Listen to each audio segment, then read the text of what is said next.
প্রকার ভিসা লাগবে না, কোনো প্রকার পাসপোর্ট লাগবে না। আমি এখন ভারতে ঢুকে যাব।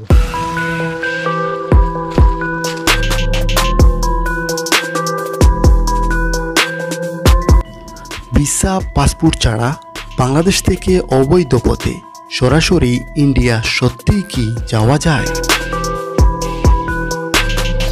যাওয়া যাবে যাওয়া যাবে যাওয়া যাবে না?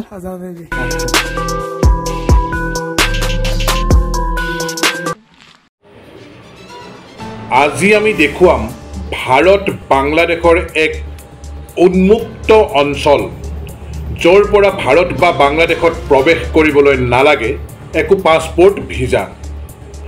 বাংলাদেশৰ এজন ইউটিউবাৰে উদঙালে এই লুপহল। গতিকে চাওকচোন এবাৰ কিমান সুৰক্ষিত ভাৰত আৰু বাংলাদেশৰ বৰ্ডাৰ।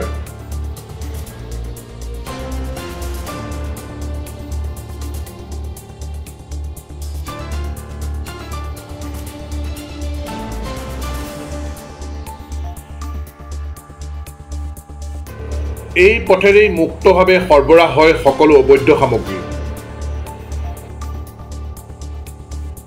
কোনো বাধা অবিহনে এই লুপ হলেৰে দীৰ্ঘদিন ধৰি চলি আহিছে বাৰ্মিজ চুপাৰী আৰু গৰুৰ অবৈধ ব্যৱসায়।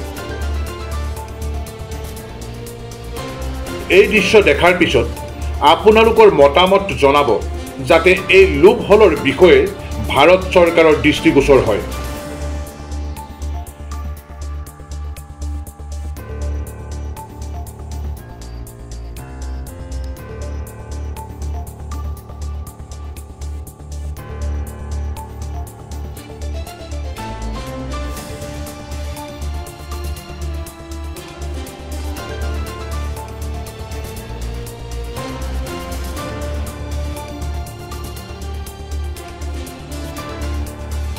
News Desk report, E24 live breaking.